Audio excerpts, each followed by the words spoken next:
relatively doesn't have much experience. He's only got about a dozen fights. He just knows how to fight. He's very quick for a heavyweight and makes him look like he has more experience than he actually has. Would you say then he's a natural fighter? I wouldn't say he was a natural. He didn't work in the gym like that. Okay, thanks. Another right duck to the body by Tyson. Very, very strong boxer, Tyson. Very, very strong. Brown has taken some vicious punishment and held on. He's still in there. I don't think he's. There's another right by Tyson. He's just left right. He's giving him. Towel's coming in. Look at old Tyson jump on the ropes. That is it. They threw the towel in. Threw the towel in. He didn't want to see. He didn't want to see his boxer hurt. I think the towel hit the canvas about 35 seconds into the fight. Look at old Tyson. He's rolling on the ground with joy. 6 bouts, 6 knockouts. Come here. Now listen, you got with respect. Come here to your opponent. You got a lot of guts too. Come here. Come here. You got a lot of guts, kid. You have a lot. I'm not, in the locker room thinking about, oh man, this guy's a killer. Else suppose this happened or this happened. Else I'm gonna do this. Well, as soon as I get in the ring, it's a whole different story. I'm the killer then. I remember an incident with Mike in school during lunch period. We had came in one day to get our... From that time I became his mother, Cuz became his father. I know one day he introduced me the kid, and he said his name was Eric. He says, Eric, I want you to meet my mother. And the poor boy looked at me and looked at Mike and looked at me, and he was just roll his eyes. Mike was always changing. I noticed things about him. There was a sensitive part about him.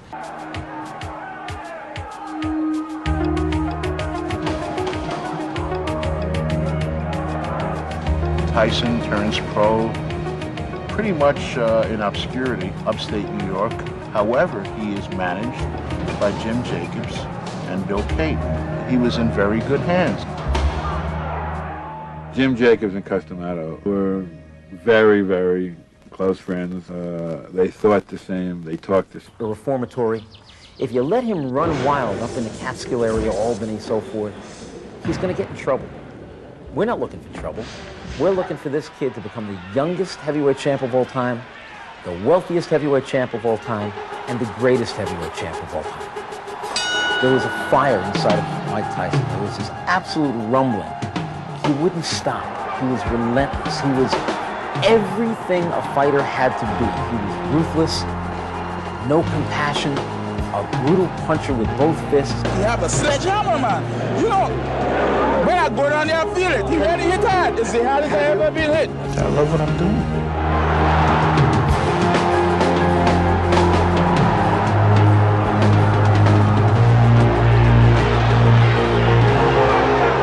Basic concept of his style is not to have any feeling out time. But I used to only be bored part of the time. Then I talk to him and he keep me in suspense. Now I'm bored all the time. I have nothing. Cus taught him what Cus called elusive aggression, which I think was the signature of Cus's method. It became known as the peekaboo style because of the hands held high, but I think the cornerstone of what Cus taught was head movement, to move your head after you punched every time. He had timing and leverage and strength and a desire to put his fist through the back of your head. The first time I saw him, he got up in the ring, and I think the first or second round, he knocked this guy. I thought he had knocked his head off because I'd never...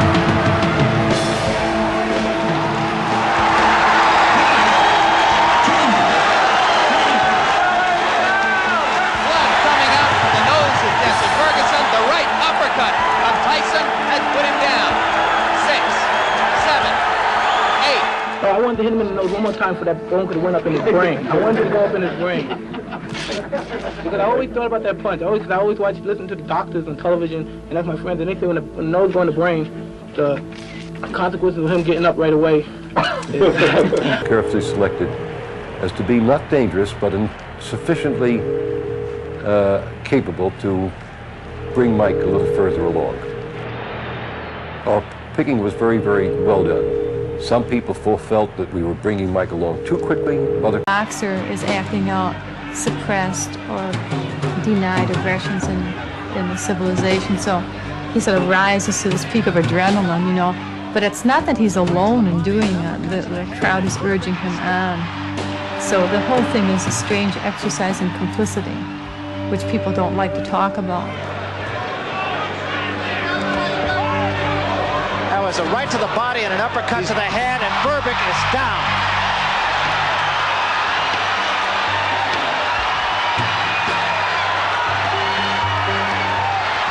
This one is going to be over, I believe. It's over. That's all, and we have a new era in boxing.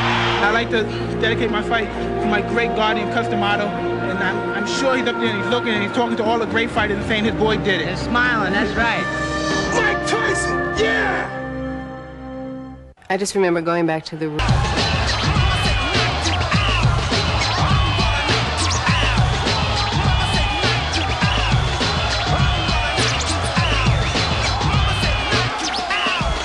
When I was hitting him with body punching, I heard him, actually he was crying in there, making woman gestures like, I can't find about him in the ring.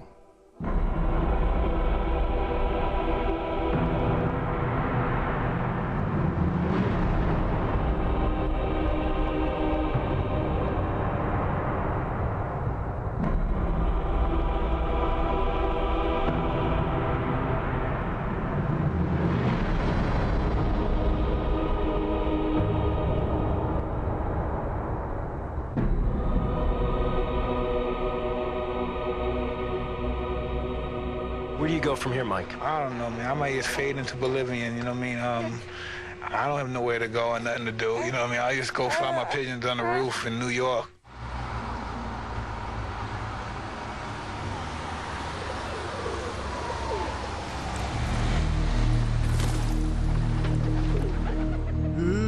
Sometimes I have to be really at my lowest level to really get the purest out of me.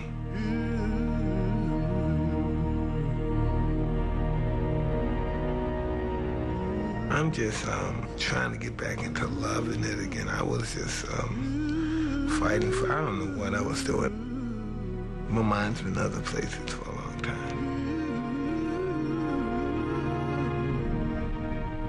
I had no chance to love anybody or care about anybody because I was just so stuck in the past.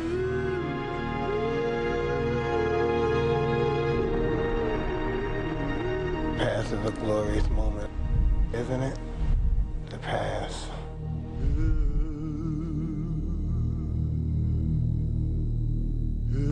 Why can I have what I want? Why can I worked hard for it? I sweated for it.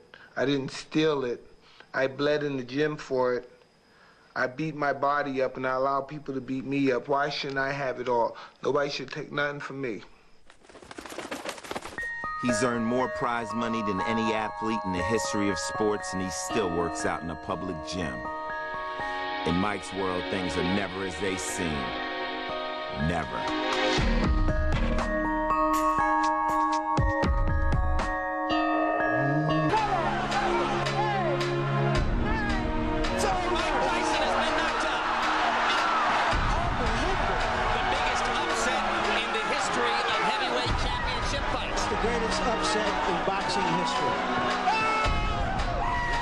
You know, sometimes the guy just breaks your will in a way, and you just say, it.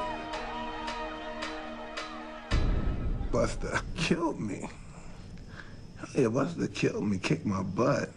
I don't know, I didn't train for that fight. I didn't really take that fight serious.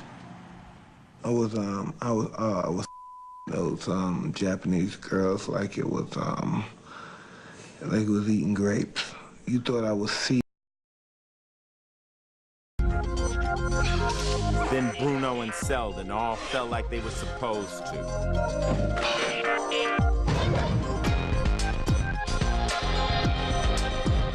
But Evander Holyfield didn't follow the script.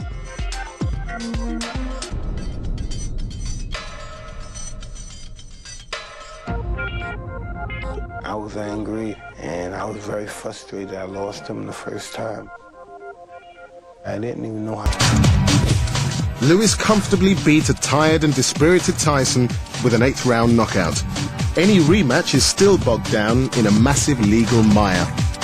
Go, all right? Of course, while discipline is emphasized, the atmosphere isn't all dour and hard line at the training camp.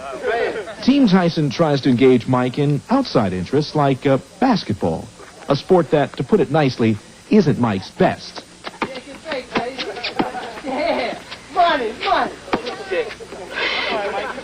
I gotta tell you, you're one of the sorriest basketball players I've ever seen in my life. No, I'm great. You got a sorry shot, Mike. I know, I'm horrible. You know, 'cause I never played sports in my life. Never in my life. Never. But you're supposed to be the athlete, man. The jump shot